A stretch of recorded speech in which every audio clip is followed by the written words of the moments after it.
Historical events are often propelled by a single adventurous act of rulers. In 1905, Lord Curzon sanctioned the Partition of Bengal and argued it was necessary for administrative efficiency. But critics claimed that there was a hidden agenda, that he was using a divide and rule policy as a political strategy. The response from the Indian masses was spontaneous.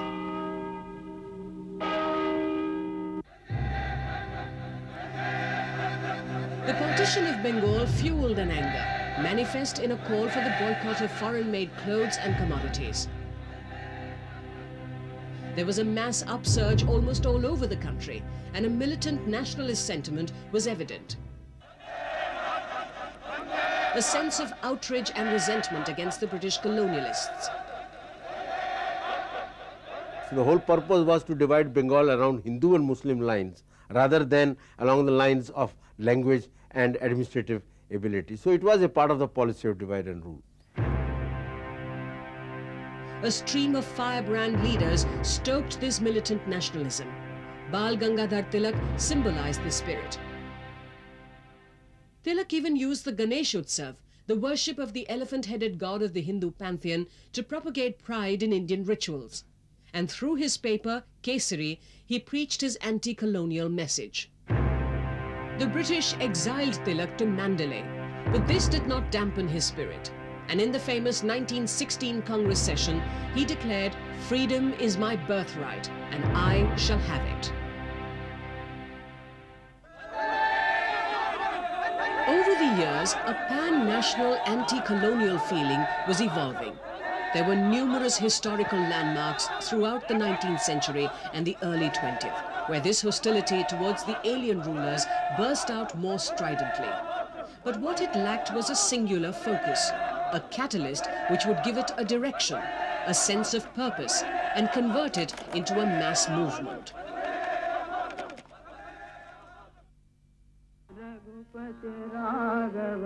Gandhi's appearance on the scene transformed the struggle for freedom. He intuitively recognized that freedom was inextricably linked with democracy, with human rights, with the upliftment of the poorest of the poor, with a campaign for the emancipation of women, with the eradication of the caste system, and he familiarized himself with the problems of this India. Gandhi tried to understand India himself. We have Gandhi's efforts during the early phase to be aware of the problems of the country, and then slowly and slowly relating those problems with the programs that he undertook. And that is where we find him getting involved with the problem of the workers, problem of the peasants, problem of women, problem of untouchables, in fact, all marginalized sections, all oppressed sections of society.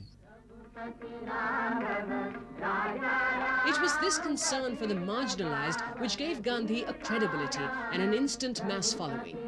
He had a basic sympathy for and an understanding of the problems and psychology of the Indian peasantry. He was therefore able to appeal to it and bring it to the mainstream of the national movement. An important element of Gandhi's message was a plea for secularism, a respect for all faiths and creeds, and this gave the national freedom movement its powerful, all-encompassing character.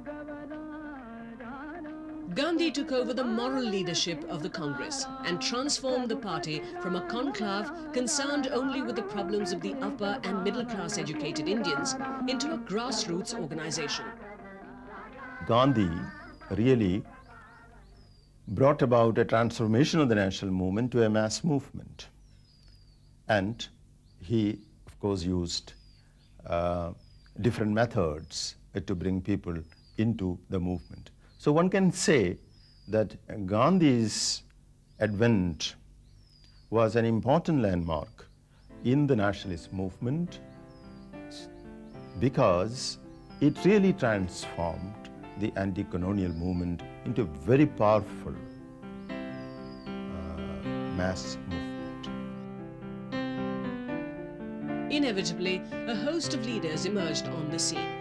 Jawaharlal Nehru, Sardar Vallabhai Patel, Maulana Azad, among others.